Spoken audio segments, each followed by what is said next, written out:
Hey podcast, just before we get you to this episode, I wanted to invite you to join us at pageantlaunch.com. We are starting the world's first dedicated pageant review site, and we want you to join our launch team. All you need to do is put in your email address. It's completely free. We are looking to make the pageant industry safe, transparent, and fair, and we'd love your input on how to do that. So head over to pageantlaunch.com, whack in your email address, and let's get you to this episode. I'm Sophie Wallace. I'm a Miss International UK 2020 finalist, and this is my interview with the Pageant Project.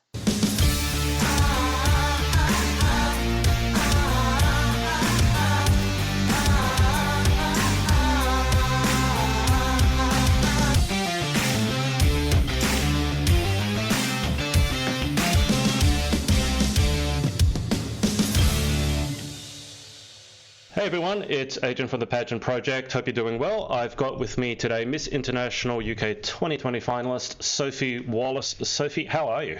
I'm good. How are you? I don't envy your early start this morning at all. Bless you. You're the late shift, believe it or not. So it's like 7 a.m. for me. When I was doing the games night, I was up at 4 a.m. and starting at 5:30. So this is late for me. I've had 2 coffees. I've currently got my third in front of me, so it's all good. Sophie, why don't we start with the easy question? Give us a bit of your background in terms of pageantry and how it's led you to being a finalist with Miss International. Maybe it is too early in the morning for me still. I think you get my drift. Give us your background in pageantry. Of course, yeah. So I, in terms of the pageant girl system, I'm fairly new. So this is the first pageant girl system that I've ever competed in. However, I've been involved in pageantry now since I was about 15. So I watched it. I was totally in awe of it. I was really in awe of the women who were taking part of it. I loved everything that it stood for, but I was never confident enough to enter. And I was kind of like, you know, it's one of those things that I was just like, I'll maybe give it a bash one day. And then when I was 18, I decided to kind of dive right in and go for a big one straight away. So I entered Miss Scotland, and I came second, which was amazing. Absolutely loved it. And then I competed in Miss Scotland again, a great experience. But for me, you know, Miss International was one of the pageants that I'd watched since I was so young. I mean, I remember Victoria Tooby winning, and looking at her and being like, do you know what, you are really someone who I just think is smashing. You are someone who a lot of young women, especially, you know, who were my age, were looking up to in pageantry. She'd achieved so much, and she had such a great support system around her, and she was really someone that I thought was a real, you know, embodiment of what the Miss International organisation stood for. And so I got to the stage in my life where I am now, where, you know, I took a short break from competing, and I looked at myself and I looked at what I wanted to achieve, and I thought, you know what, no, now really is the time. I feel ready to enter Miss International UK. I feel like it completely aligns with who I am, and so that's why I am here. A lot of people have said, probably the majority of people have said that they entered pageantry as a way of gaining a bit of self-confidence. I mean, you've identified that you didn't really feel ready to enter yourself. I don't know if it's a trophy behind you, but I know obviously you did some cheerleading. I think that's past tense now. And obviously we'll get onto the news reading. Both of those would strike everyone as you can't afford to be shy, because cheerleading, literally you're in front of everyone dancing. The newsreader, it's no good if you just sit there and don't say anything. So from your point of view, I mean, did pageantry help with the confidence, or did you always have it there and it sort of brought it out? I think confidence can be sort of split into 2 different categories. So you've got the person who you are in front of everyone else. You know, you've got Sophie, who is loud and friendly and loves to speak to people, loves to perform. And then you've got Sophie, who is on her own and is actually sometimes a little bit shy, a little bit anxious, you know, can sometimes get caught up about, you know, oh, what does this person think of me? What does that person think of me? And I found myself in quite a tricky place when I was a teenager. I think, you know, it would be fair to say that most people nowadays have been, you know, subject to bullying, and I certainly was no exception in that. And I really had zero self-confidence in me as a person, and just it was one of those things. I think, especially the first time I entered Miss Scotland, I met girls who were like me. I met girls who loved to perform and loved to be on stage and loved to be like in an environment of women who were working together to try and, you know, as cliche as it sounds, better the place, but were struggling with their own sort of battles and their own sort of inner demons. And for me, you know, having that experience and being surrounded by these women was so empowering. And I thought, you know what, this is something that I adore. This is something I want to get involved with. I want to inspire other people to get involved with this if they are feeling a little bit shy, a little bit nervous, because you can almost express your outer confident person in yourself as well. And I know that sounds maybe like a bit of jargon, but it really has helped me. It's helped me kind of become at peace with the person I am and not worry about, you know, what does A, B or C think of me. And so, yeah, I would certainly say when it comes to confidence in myself, it has been absolutely paramount in me and me becoming me and being happy with that.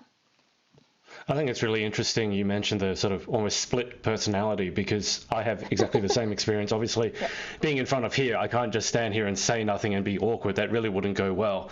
But I think everyone, particularly in the UK, because this is how they see me, they expect that I'm like this all the time. Quite honestly, I don't know if it's the same for you when you finish your news bulletin, but after I get off one of these interviews, I need to sit down for an hour by myself and not talk to anyone, because I just need to.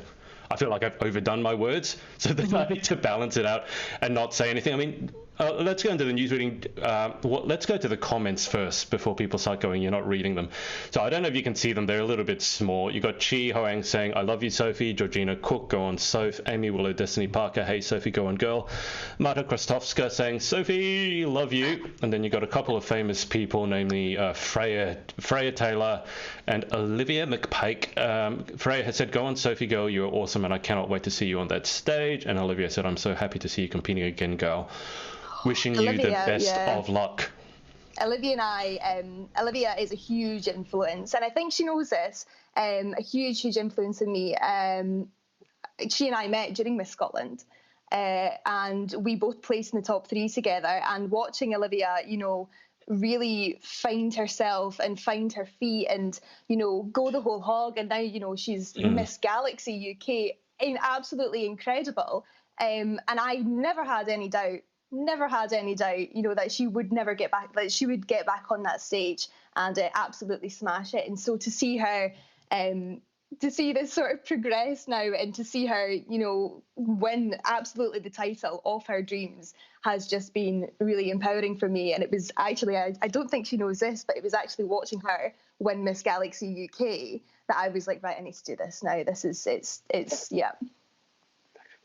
Did you happen to see... There like, oh. Yeah, you're going to give her a big head, so let's deflate it a little bit. Did you see her performance as captain of Team Scotland, though? So I work quite late at night, as I'm sure you already know, but I did see where Scotland finished. It wasn't that wasn't. I'm not going to say. I don't want to say too much, but let's just say, yeah, there were people volunteering to take Olivia's place as captain. Bless. She said she was. It was her quarantine brain, as she would say. So Olivia, I hope the quarantine brain has left. That was an excellent go at a Scottish accent as well. You did really well there. That was good. Well, like yourself, Olivia has inspired me. I don't do a Scottish accent. I don't do a Glaswegian accent. I just do an Olivia accent. I don't know why. When I interviewed Olivia, and I've told Olivia this, I literally had like 3 or 4 people messaging me saying, oh my God, I love her accent. It wasn't, oh, that was a great interview. It was, oh my God, I love her accent. I was like, okay. I just, every time I see Olivia, or her name, I just start going into this Olivia accent. Claire Clark has said, OMG, I'm so chuffed for you. Can't wait to watch your journey. Love me and Taylor. And Heather Jordan has said, Miss International UK sis, love from all your fellow finalists. Rebecca Percival has said, Sophie, you're going to smash it. Charlotte Dean has said, proud of you, Soph. And Olivia McPike has said, my girl with hearts, and then said, all don't bring me down, Adrian. Sorry, Olivia, I had to. Before your head got too big. All right, so Sophie, why don't you talk us through, I guess, the cheerleading, which, as I understand, it's in your past now, and then we'll get on to the news bulletins. So the cheerleading, because it obviously was a big part of your life for a significant amount of time. Yeah, so before all of that, so I, again, never thought of becoming a cheerleader. It was something that wasn't particularly like a big sort of sport in the town that I grew up in. So I grew up in a very small village in a very small town right between Glasgow and Edinburgh. And, you know, the main sports there were sort of like football, rugby, and gymnastics. And it was gymnastics that I ended up doing. So I danced as well, but gymnastics was a huge part of my life growing up.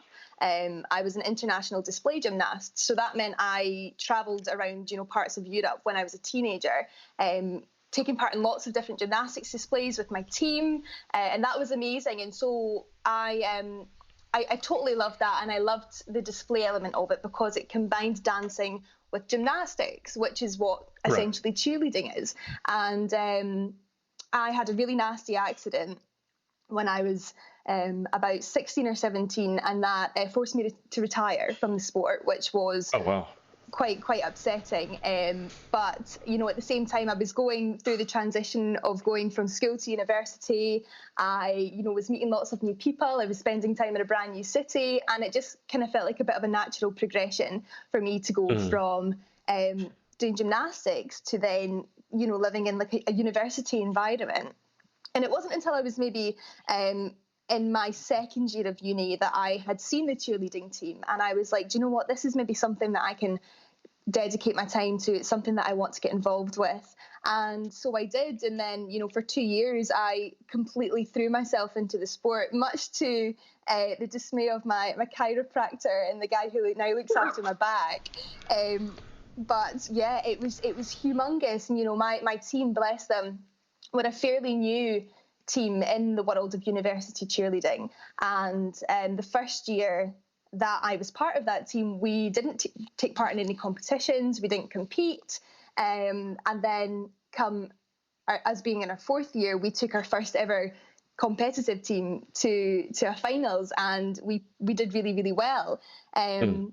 So yeah, it was a huge part of my life. The trophy that you see behind me actually doesn't belong to me. So my best friend is now, or she has just passed over the title of cheer captain. She's a year younger than me, and we actually met through cheerleading. But she was our team captain, and they won this trophy a couple of months ago. But obviously that was pre-corona, and since then she has moved from the city back to Edinburgh, and she hasn't had the chance to come and pick it up. So it's taking pride of place on our mantelpiece here. Right. Totally for the reason that it was left here, and I can't give it back. It looks good behind you. It does. It looks great. It makes me feel really accomplished. Okay, so that was the cheerleading. When you cheerlead, I'm not terribly familiar with this sport, but is it like on American shows where you have to do the chants and things like that? Do you guys do those? Bits and bobs. So different elements of cheer do different things, and the element that I was involved in was called pom dance. So it was more sort of dancey, and it was more, you know, the tumbles that we were doing weren't like, you know, the big hard tumbles that you would see on the telly, you know, lots of flips and stuff. You know, it was more sort of like elegant, free-handed things, if that makes any sort of sense to anyone. But there were occasions where we had to go to rugby matches or go to football matches and do the good old, you know, ruffling the pom-poms and 2, 4, 6, 8 and things like that. Funnily enough, our university didn't have a specific cheer, so it was just whenever somebody scored a goal or scored a try, we just went, yeah, do you know what I mean? But yes, we did have to do that. That's disappointing. I was going to ask you to repeat one of those chants. I came up with one myself, which I think some of the girls still use. So I went to Glasgow Caledonian University, which is abbreviated to GCU. CU, yeah. And whenever we scored a try, I would shout GC who, and they would go GCU. So that was probably the only like lasting cheer thing. That was my legacy, was the GC who chant. But yeah, I'll take it. I think there needs to be more chance in pageant land. I asked someone this before, and I can't remember who, but there's no chance in pageant. Maybe it's not. Yeah, maybe. Maybe it's not polite enough. Yeah, but we don't have any chance in pageant land. Maybe we Rebecca can... Percival. Where am I with the comments? Guys, if you have any questions, so far there's no questions for you, Sophie. There's just lots of messages saying how awesome you are. So guys, if you have any questions, put them there and I'll relay them to Sophie. Rachel Lee Loftus has said yay for Scottish accents. And Pfizer Selim has said go girl with lots of hearts. Okay, Sophie, the news reading. This is I think you were the first person I've interviewed. Not the first person I've interviewed who's had an interest in broadcasting, but I think the first one who's certainly on national TV and reading out news bulletins. Yeah. So how did that happen, and how did you get to the point where you are now? Because I have been asked on several occasions, like, how do you get to where, the level you are now, whether you think it's high or not? A lot of people want the position that you have at the moment. So clue us in on how you started and how you got to be on TV. I ask myself this question every single day, because I'm still in complete disbelief at the fact that I am in a job that I have wanted to do since I was wee. So basically, I, by chance, decided that I wanted, so taking it right back to the very, very, very, very start, I have wanted to be a journalist since I was little. I love the news, and I know that might sound really daft or really sad, but I love the news. I love current affairs. I love knowing what's going on in the world. And I decided from quite early on that broadcasting, as opposed to sort of print journalism, was somewhere that I could get really involved in. And so I went to university. I studied a degree in multimedia journalism for 4 years. And while I was there, I got in touch with my local radio station, and I'd said, look, I really fancy coming along for like a week's worth of work experience. What's your thoughts on that? What's your ideas? And they were like, of course, come in. So I came in and I worked on the news desk there for a week. And at the end of my week, my boss there was like, you know, how did you enjoy it? Did you like it? Would you like to come back? And I said to him, you're not getting rid of me now. That's me, I'm here. So I just got to keep on showing up, and you just need to give me something to do. And at that time, you know, I was completely going in there voluntarily, and I just absolutely loved the newsroom broadcast environment. And so I ended up working there as a freelance journalist 5 days a week. First thing in the morning while I was still studying. So I would get up at 5 o'clock in the morning, and I would drive to the radio studio, which was about 20 minutes down the road. And I would do the morning news from about 6 o'clock in the morning till 9 o'clock. And then I would pre-record my 10 o'clock bulletin, get in the car, and then drive 40 minutes to Glasgow for classes starting at 10. And then I would, you know, finish classes at 2, go to cheer practice, come home at 5 and clonk out by 7 o'clock. And that was my life for a good month. And it was bonkers. That whole month is just a complete and utter blur. But it paid off. And by the time I'd left uni, I was offered a full-time job in radio journalism. And I was working away, and I was like, you know, this is really, really great. Really enjoying this. I'm just going to have a wee nosy to see if there is anything that's come up in television that you know I could possibly dabble in, and so I did. And then I went on. There's a really excellent job website for media jobs here in the UK, so I went on to that, and I had to be nosy, and lo and behold, there was a job role which involved presenting. And I was, oh, great, like, I'll apply for this. So I applied for it. I didn't tell anybody I was going for it. I didn't get the job, which was completely fine. But it was the same role that I'm in now, with the same company, but based in a different office. And you know, when you go for a job and they say, you know, oh, we're going to keep your things on file, we're going to, you know, get in touch with you if we fancy speaking to you. But it doesn't normally mean much. You never expect to hear from them again. Yeah. Exactly. 2 weeks later, I get a phone call. And they were like, hey, yeah, so how do you fancy coming in and doing a screen test in Glasgow? We've had an opportunity come up, but we're not advertising it to people outside of the office, but we think, you know, it's a role that maybe could be right for you. And I said, absolutely great. You know, Glasgow is where I studied. It's absolutely my home. You know, I am Miss Glasgow International. It is. I love my hometown, but Glasgow for me is just incredible. I love it so much. And so when the opportunity came up to work in Glasgow and potentially get some on air time. I was like, of course. So I grabbed it with 2 hands. I went to my screen test. Again, didn't think anything of it. Got in the car, was driving home.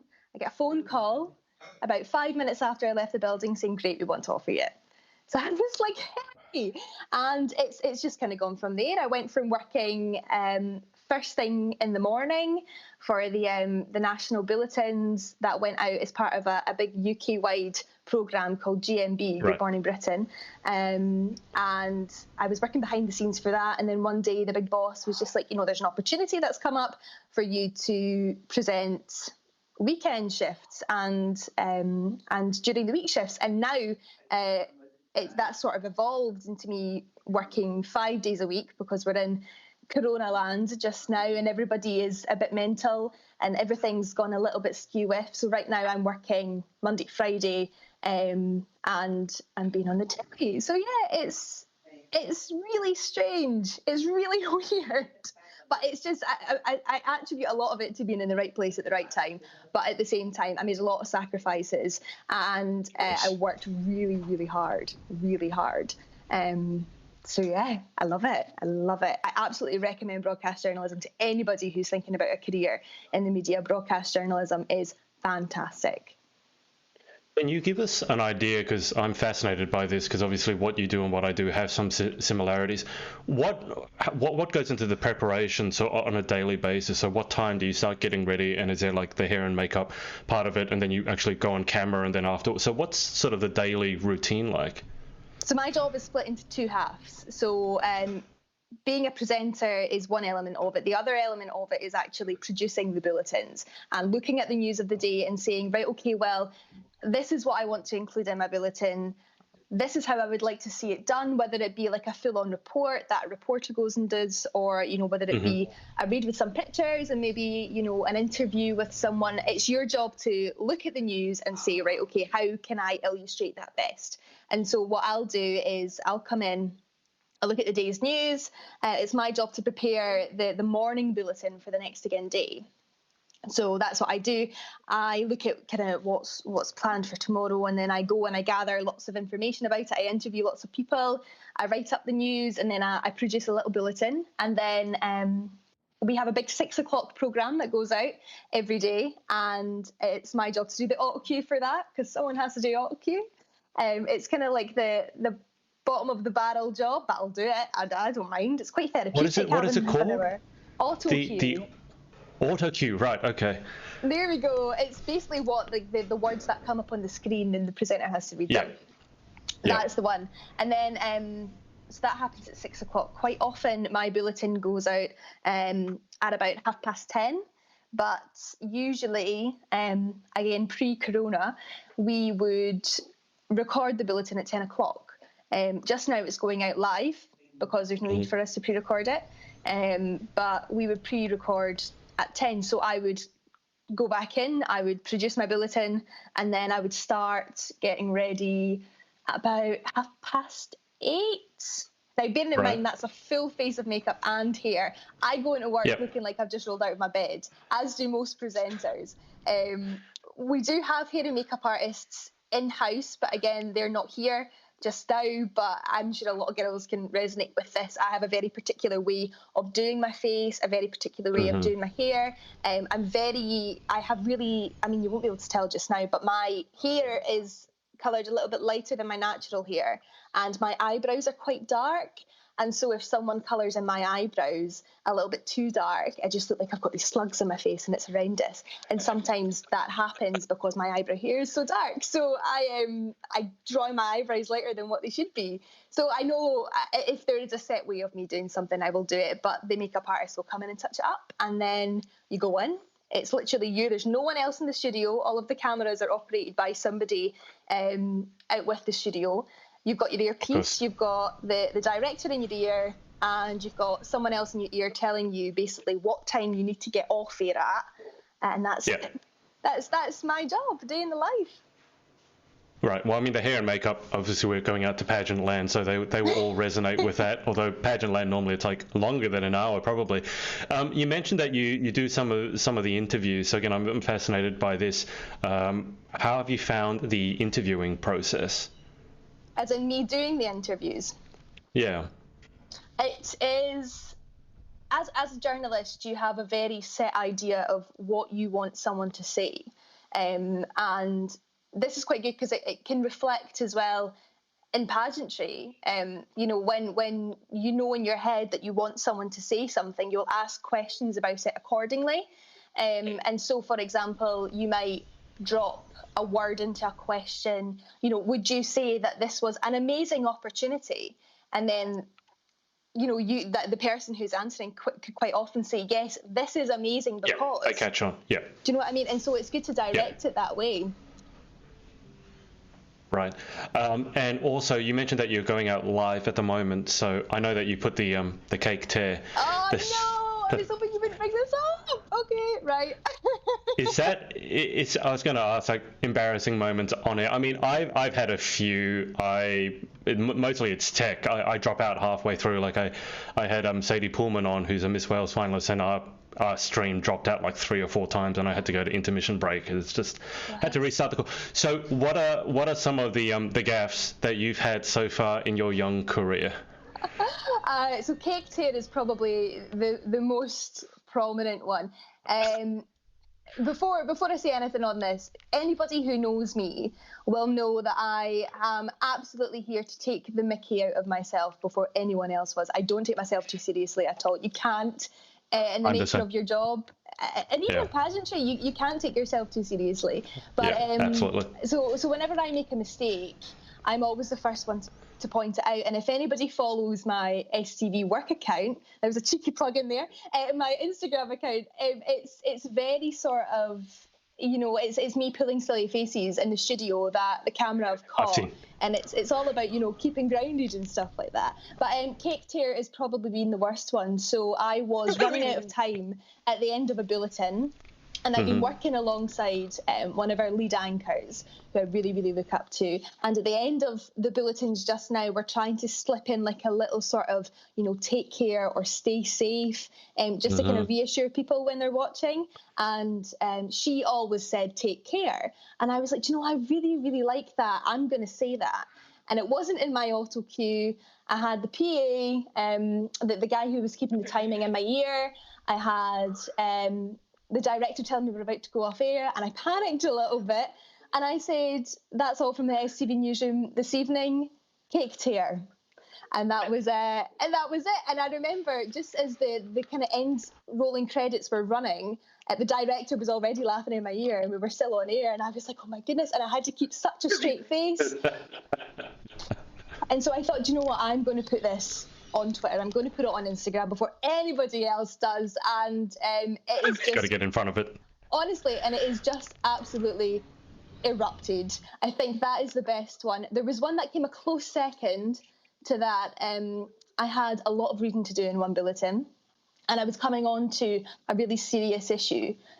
This was just as coronavirus was kicking off over here in the UK, and so it was like coronavirus, and there was a very anybody in Scotland who's watching will know about this court case, but there was a very serious court case in which one of our former First Ministers was going up on court on some very horrendous charges. So I was so coming into that, it was to some of Scotland's other main news, and I said to some of Scotland's other main loos. And I was like, how am I going to get out of this one? And because it was such a serious story, I had to keep a completely straight face. And I was like, I cannot show anybody that I have just said the word loo on national television. So yeah, I think those two are probably the worst ones. That was awful. I was actually going to ask if anyone realised, because sometimes we all do it when we're trying to get a lot of words out, and we sometimes mix up the beginning letters. Sometimes I actually find people don't realise. If you carry on and you carry on like nothing's happened, people don't notice. But your director, when you said cake tear, obviously noticed. Straight away. It's, No, on you go. Sorry. I haven't had a chance. I really want to watch you doing a broadcast live, but I don't know whether I could watch it here or not. But do you begin and end every broadcast with a certain phrase? Yes. Okay, so just for me, what's the beginning phrase and what's the end phrase? I just want to hear it. So the beginning one is, "This is the STV news. Good evening." So that was my STV voice. Everyone always. So you comments. don't put your name in there. It's no. this is no.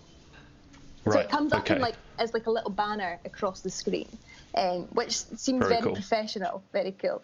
And also when you're saying your own name, you say it in like your local dialect. So for me, I say my name and I say Sophie Wallace, and it's like quite kind of central sounding, and it's really like brutal. I'm like Sophie Wallace. But the rest of it, I have to speak. No, I don't have to speak, but everybody's got. I always say, when you're on the telly, you speak in your telephone voice, and so right. you're speaking in your telephone voice, and then you hit it with Sophie Wallace. It sounds really strange.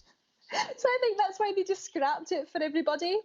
And then as you're leaving, it's usually that's all from the STV newsroom for this evening. Good night, or cake tear if you're me. I think the problem with identifying cake tear is that now you've identified it, I think it's more likely that it will come out again, because you sort of said it so many times. You might actually you might not be able to go back to take care. You might actually think it's now cake tear. No, I'm going to call it now. I bet you this is not the last time that cake tear comes out. It's going to come out in my it'll come out in my Miss International interview or something. I'll end up saying, I'll be walking out, okay, cake tear. Oh my goodness. Oh. Well, it'll be a laugh and a half. Because what happened, our Miss World Australia is famous for singing the wrong song lyrics, right? So there is a song, I don't know if it's a Spider Bait song, called Black Betty. And for some reason, she thought that was cracked lemon. She misheard Black Betty as cracked lemon, right? Which I thought was hilarious. The problem was, the other day I was in the car singing that full bore, as you do in the car, because no one can hear you, and I realized I was actually singing cracked lemon, and I was like, oh my god, it's caught in my brain. So now, see, this is why I say, now that you've said it so much and you've identified it, I think you might actually say it and not even realize now that it's a mistake. I think you might just say cake tear, and someone will say, did you realize you said that? It's like, yeah, what's wrong with that? And it's like, oh. So I'm calling it now.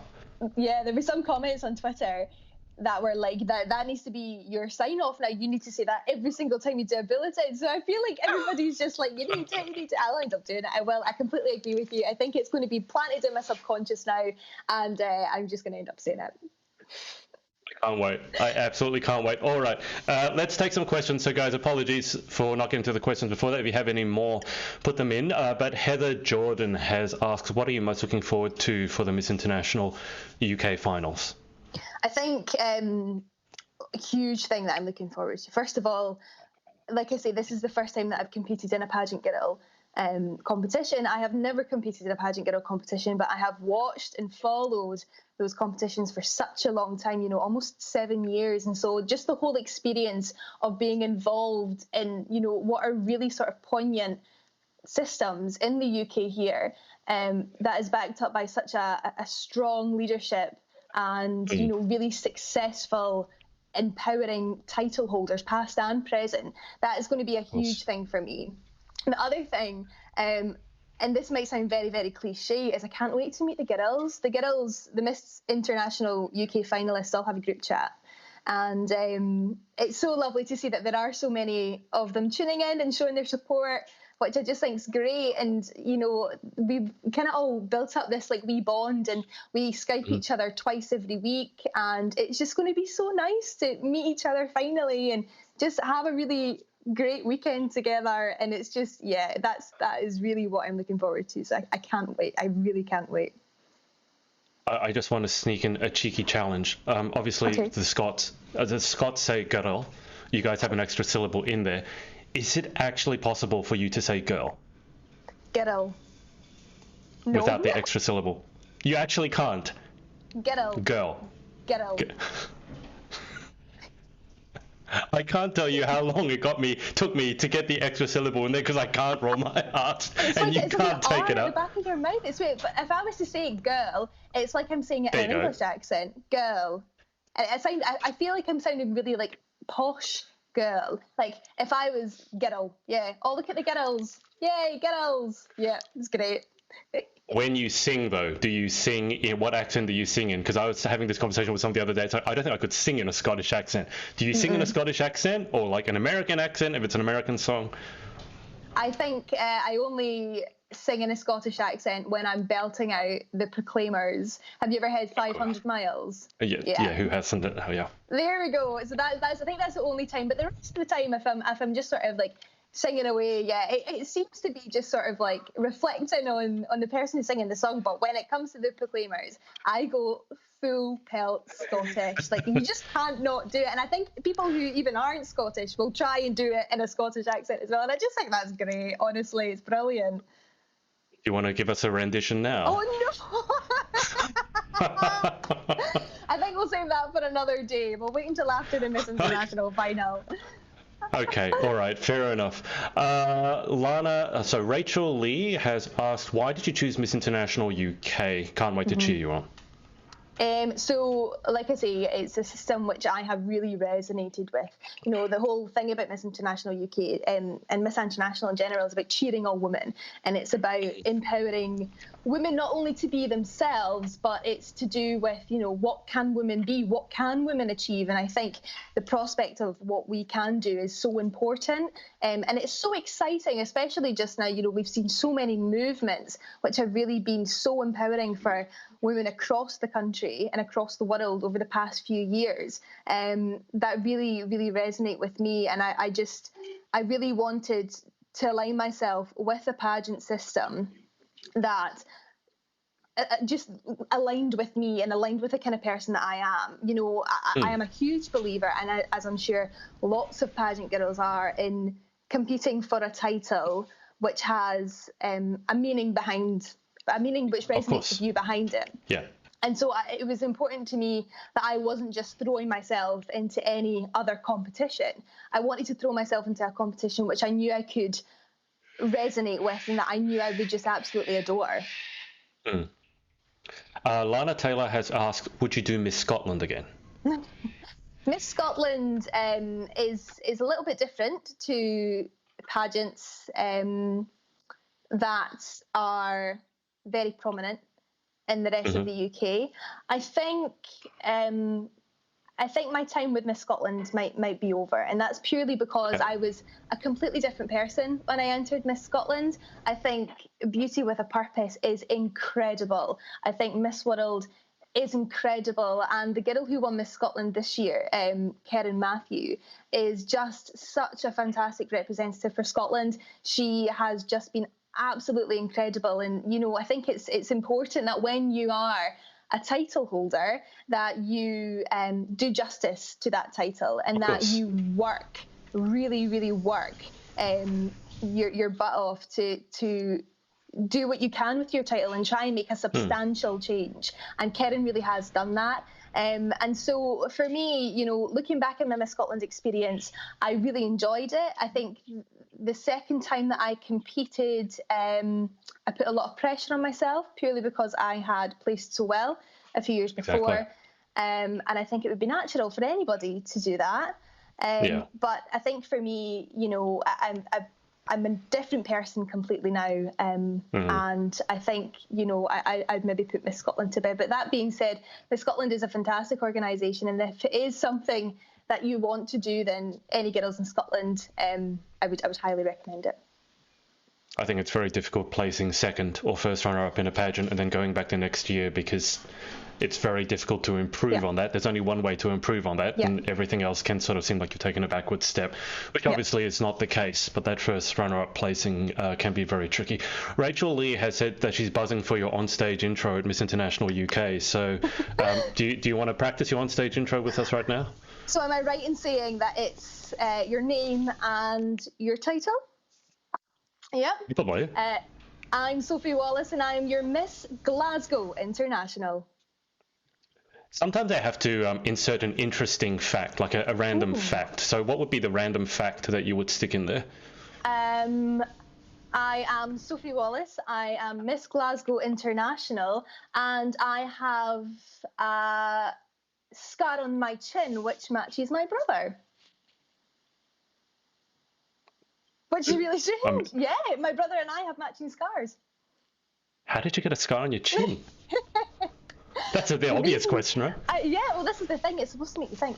So I was actually chatting to my flatmate about this earlier, and this is how it's come up. And that was, I'm sure I could think of something much better when it actually came, and something a lot more interesting. But this was the first thing that came to my head when you put me on the spot. I was a toddler, and I fell down my granny's stairs, and I smashed into a lovely vase that she had sitting on her stairs, and a bit of glass got stuck in my chin. So that was me, and I was about 2 when that happened. And then fast forward a couple of years, I've got a younger brother who's 3 years younger than me, and we went to the swimming pool, and he decided that he was going to jump into the swimming pool backwards, and he hit his chin off the side on exactly the same spot that I've got my scar. So you and I have matching scars now, which is quite weird, but yeah. But again, if they ask me, you have to give an interesting fact about yourself, I'm sure when it comes to the finals, I'll think of something a lot more interesting. I don't know. I quite like that one. I enjoyed that one. You're not alone in having matching scars with a sibling. I have the same on my eyebrow, Oh, wow. coffee table. Coffee table. Ooh. Similar to yourself, except coffee table, and he did the same thing. So You're not the only one. Table. No, it's still around here somewhere. Okay, guys, if you have any other questions for Sophie, put them in the comments and I'll circle back to them. I'm just going to take Sophie through the final 10 because we always wrap with the final 10. But before we go through the final 10, Sophie, any shout outs or just thanks you want to give to people for supporting you along your journey? I think my parents, especially, have quite openly not struggled, but didn't understand where the pageantry love came from, and it's been a real journey for them to sort of love that and love that I enjoy that. And so, their ongoing support has just been incredible, and the rest of my family as well has been amazing. My friends and my lovely boyfriend, who are just great. A special shout out to the Scottish pageant community in the country. It's a very small community, but we all have each other's backs, and we're all always cheering each other on. And so a huge thank you to those girls.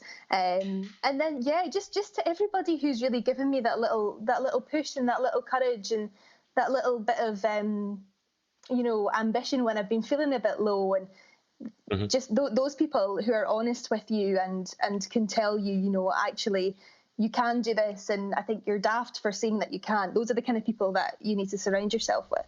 And I think all of those people are just incredible. So thank you just to absolutely everybody who supported me. And just I love you all. If there is one thing that I've begun to associate with Scottish people, it's brutal honesty. Yeah, that's. Yeah. You guys will tell the truth brutally at times, but I think we all need to hear that. So, it's so important. It's so important, but just not like angrily, like It's nice to be told that actually I would maybe change this, or I would do this differently, or question why did you do this. And I think people, I know that my best friends are always asking me questions. So yeah, that's super important. Okay. Sophie, I'll let you go back through the comments after we're done, because there's a lot of comments here that I haven't read out. I think there's a lot of your international sister queens in there.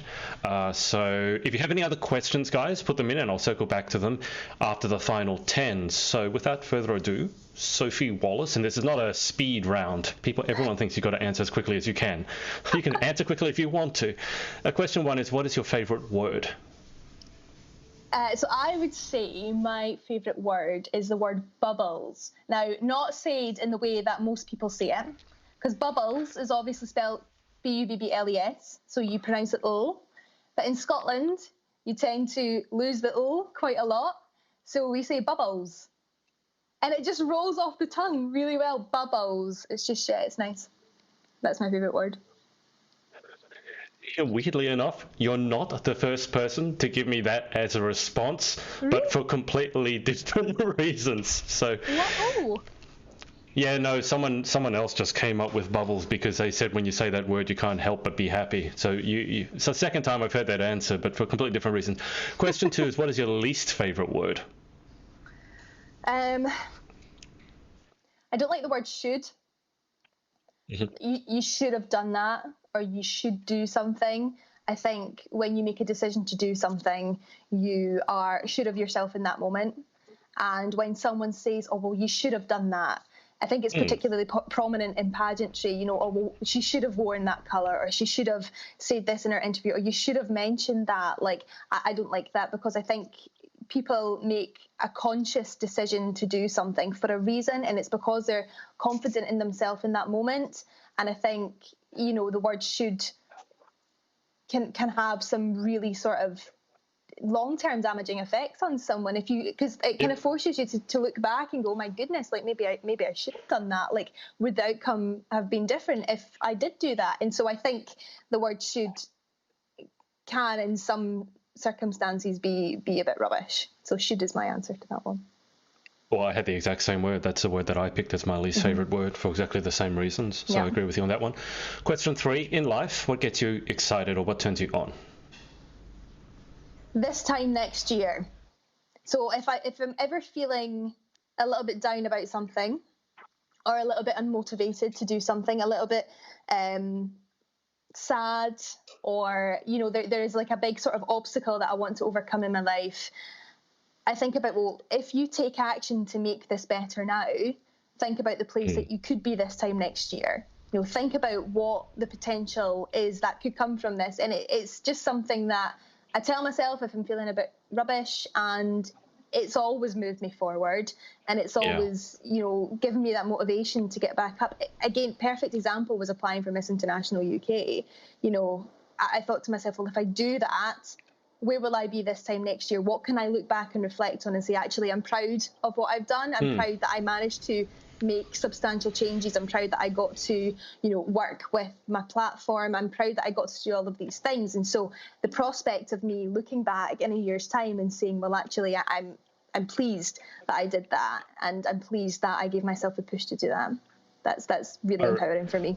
I really like that, because at the moment a lot of people are struggling with motivation, obviously. And, you know, in a year's time, hopefully when this is all blown over, we're going to look back and go, some of us would have made the most of it. Some of us will probably look back on this time, because a lot of us have more time on our hands than we're used to, and not all of us are using it to the best effect. Sophie, you mentioned your platform, and we didn't actually cover that. So can you quickly just explain your platform, because that's important? Yeah. My platform is a little bit, it's been called obscure, and I don't think it's obscure. It's actually a very important issue, not just in Scotland, but across the UK. So I work to raise the profile and raise awareness of unpaid carers in the United Kingdom. So an unpaid carer is somebody who looks after a relative or someone very, very close to them, completely free of charge. And the reason that they have to look after them is because that person can't live independently. Carer centres, especially in Scotland, are extremely underfunded. And quite often they're a lifeline for people, especially people who are my age, who are thinking about their future careers or thinking about, you know, this is what I want to do with my life. Quite often their caring role is a barrier, and quite often they're embarrassed about their caring role, but what they don't actually understand that they contribute not only millions of pounds to the economy and to society every single year, but they are also the absolute unsung heroes. And I think their responsibility and their role as unpaid carers just now in this pandemic has been amplified more than ever before. And so it is so important that we ensure that unpaid carers can get access to the support they need, can get access to funding when and should they need it. The UK government has just granted millions of pounds as a top-up to unpaid carers across the country. But, you know, that doesn't mean that the issue is going to go away. There are always going to be unpaid carers in the UK. There are going to be unpaid carers across the world. And so it's really become my role. You know, over the past maybe 3 or 4 years, I've worked with my charity Carers Trust Scotland, and it's really become our role to ensure that every single unpaid carer feels like they are valued and knows where to go for support, and that's I'm super passionate about it. I absolutely adore it. I adore the work that they do, and hopefully through all of this I can make some substantial changes to some people's life and make sure that they know that they're valued now more than ever. Absolutely. And as you said, at the moment, it's magnified tenfold with everything that's going on. So it's a very poignant issue at the moment. I just see Chloe Lake has dropped into chat. Chloe Lake did tell me she's a huge fan of yours. If that makes your day. I'm a huge fan of Chloe. She knows this. mutual fangirling. I love it. All right, back to our final 10. Question 3 is what turns you on. Question 4 is what turns you off. I think... and I'm sure this is an answer you get quite often, it's just people who are generally quite rude. I worked in hospitality for a while, and there are some people who will not speak to you like a human being. And I think, I am a huge, strong believer. I mentioned earlier on that I was bullied, and that has taken a really profound impact on me. And so I'm a huge believer, if you don't have anything nice to say, you don't say it at all. And so I think that goes not only for kids who are at a very young age, but that goes throughout your life. If you do not have something to say that is pleasant or is going to make somebody's day better, then just don't say it, because you have absolutely no idea what somebody is dealing with. And so if you actively choose to be rude to someone, I think it's very hard for me to respect you as a person, because you're choosing to upset someone and make their day a little bit harder. And so I would say rude people in general. I can't. Question 5: what sound or noise do you love? This is going to sound very cliche. I love the sound of the STV News jingle. So the song that plays at the start of our bulletins is great. It gets me so excited, gets me pumped up, gets me ready to go. I'm like, hello, I'm here to address the nation. I love it. It's great. If you haven't seen the Cake Tear video, it's right at the end of the Cake Tear video. It's great. Oh. Okay, because I was going to get you to sing it for us, because I didn't think I'd heard it, but okay, I'm going to go back and watch the Cake Tear video. Question 6: what sound or noise do you hate? I feel like this changes. Right now, so I live in an apartment, and we have neighbours from all angles, and I'd say the sound that I hate the most just now is the sound of my next door neighbour doing DIY at 7:30 in the morning. It is horrible. It is, and it's not even as if it's like they're just like nailing up like a little shelf to the wall. You can hear them drilling, you can hear them battering, and with the nature of my job, sometimes I don't get home until midnight. So 7:30, I'm waking up just now with proper like DIY SOS next door to me, and I'm like, oh no, I just want to go to sleep. So yes, I would say right now the sound that I hate the most is certainly impromptu DIY first thing in the morning. Okay, and hopefully your neighbour is watching this and will stop said impromptu DIY. Question 7: if you could have any one superpower, what would you pick and why? I'd love to time travel. I would love to time travel. I think if I could go back, so to be a little bit vulnerable for a moment, so I'm 22. This time 10 years ago I was 12, and I was going through a really, really rough time, just with bullies and self-confidence, and I really didn't feel good about myself at all, and I didn't feel like I could achieve anything. And I thought, not only my goals as a human being, but my goals in my career, because my career's always come first for me, that they were very much out of reach, and I would just love to go back and tell her, do not worry, you're not doing anything wrong, you are absolutely acing it, you're going to make mistakes, that's fine, but you're going to get there, and it's going to be amazing, and you're going to be sitting chatting to the Pageant project in 10 years time about how you've made it. So definitely do not worry. But yes, time travel for me. And plus I'd also love to go back and like go to things that I've maybe missed in my life. Like I'd love to go and see a Beyonce concert. I mean, who wouldn't? Love to go back and just such altruistic and nice things. I probably just want to go to the future, see what the stock market's done, come back and make a lot of money. So I love it. You've got Evangeline Elshmanar dropping in saying can't wait to meet you, Sophie. So Evangeline's over in Canada. I hope it's not actually, isn't it? Anyway, it must be super early or super late for Evangeline, bless her. Well, she got the time wrong, and we ended up having our interview at 3 a.m. for her. I think it was 3 or 4. She thought it was p.m. She misread it, and she didn't get back in touch with me to change it because she didn't want to. We ended up doing it at 3 in the morning. Question 8. What occupation other than your own would you most like to attempt? I'd love to be a teacher. I actually came across a tweet earlier on, and everybody, it was a thread about how English teachers had changed people's lives. And for me, I know that my English teachers, I mean, I'm a journalist. It was pretty obvious that English and drama were both my favourite subjects. And my English teacher for me he pushed me to my absolute limits, but there is no way that I would be the writer that I am today if it wasn't for him. And so I would love to have that impact on a young person's life and say, I managed to inspire them not only to choose their career, but to write better, to become, a better journalist or anything that they want to do. So yeah, I would say definitely teaching. I just think teachers are incredible. Absolutely. I take my hat off to anybody who's a teacher. Question 9. What occupation would you definitely not like to attempt? I think I would really struggle to do anything involved with medicine.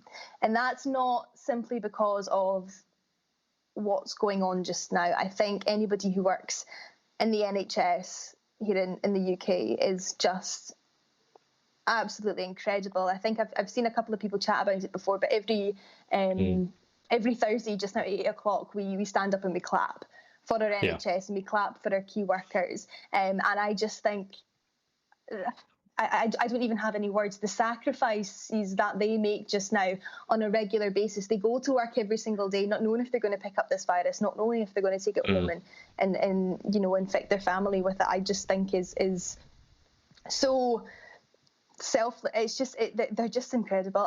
I'm actually struggling for words for them because they are just so amazing. So not only would I not like to work in medicine or be a doctor or a nurse for that reason, but on a slightly happier note or a slightly more lighthearted note, I absolutely am petrified of getting my blood taken. And so anything to do with veins or blood or I don't even think I'd make it through 3 hours on a ward in unusual circumstances. No, thank you. So it's a needle phobia? It's a veins phobia. Specifically veins. I don't even like saying the word. I don't honestly see the word. So when I was younger and I was at school and I had to wear shirts, I wouldn't be able to sit with my arm facing up the way as if like you were going to get your blood taken, because it would genuinely give me the heebie-jeebies. So I would have to sit with like completely covered arms, like sometimes have like my jumpers over my hands if my veins were, I can't. And sometimes, I see a lot of ladies talking about how they, or just a lot of people talking about how they really like people with really veiny arms, it makes them look really, no. For me, that's all I can. Nope. Pass. Can you trace that back to where that begun, or is it just a random? It seems like something that must have a reason. It's very specific. Okay, I think, so there is a soap in the UK. This is really grim. So if this is really, really grim, as in like a soap opera. So there is a soap opera. I thought you meant there's a soap. Like what? Okay. No. So there is a soap opera in the UK called Emmerdale, and it's based on a farm. And I think I must have been about 7 or 8. And just before Emmerdale came on, it went to a break, and then it was coming back from the break, and it said, just to let you know that there's some gory images, or gory scenes in this. And basically, one of the characters in it had gotten his arm trapped in, like, it was like a tractor or a combine harvester or something. And they basically showed his arm like dangling from this piece of machinery, and then like all of like the tendons and all of the veins and like it was like shredded back to his body, and like that I don't think it's ever been something I've been able to shake, and I've not watched Emmerdale since. I mean, you can still remember it now, so obviously you haven't shaken it. Oh, that's made me hungry. Want some? I haven't had breakfast yet. Get some bacon in me. Rachel Lee Loftus has said, love heebie-jeebies, best Scottish phrase. I didn't know that was a Scottish phrase. I know I've used that phrase myself. I didn't know it was Scottish. Final question. If heaven exists, what would you like to hear God say when you arrive at the pearly gates? Good job, Soph. Good job. I think that'll do me fine. I think as long as, for me, a kind of fulfilling life is one in which I'm happy. And again, that sounds really cliche, but I think, materialistic things aren't really something that I place a lot of emphasis on in my life. I just want to be happy. And I am starting now as a young woman to find my feet and be happy and just really sort of embrace everything and appreciate everything.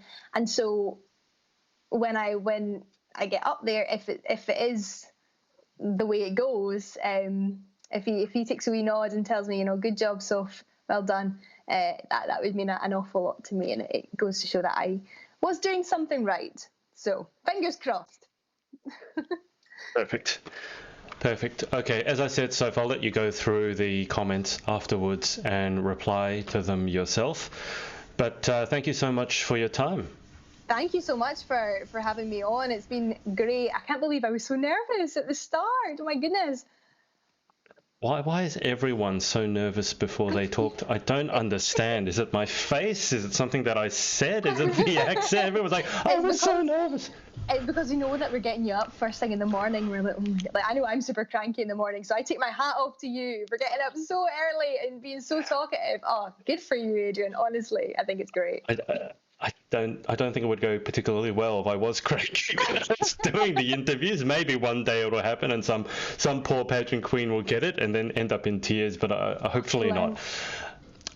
Sophie, I'm going to keep you on the line for just a sec whilst we hang up with the audience, but I'd be remiss if I didn't get you to sign us off with one of your patented cake tears. So would you like to sign us off? Thanks for watching, and cake tear. Perfect. All right, thanks guys for watching, and we'll see you next time. Thank you. What's up guys, it's Adrian again. Hope you enjoyed this episode. Remember to head over to pageantlaunch.com, join our launch team for our review site. It's super important to all of us to make sure that the industry is safe, transparent and fair. So head over to pageantlaunch.com, write in your email address, and we'll speak to you next time.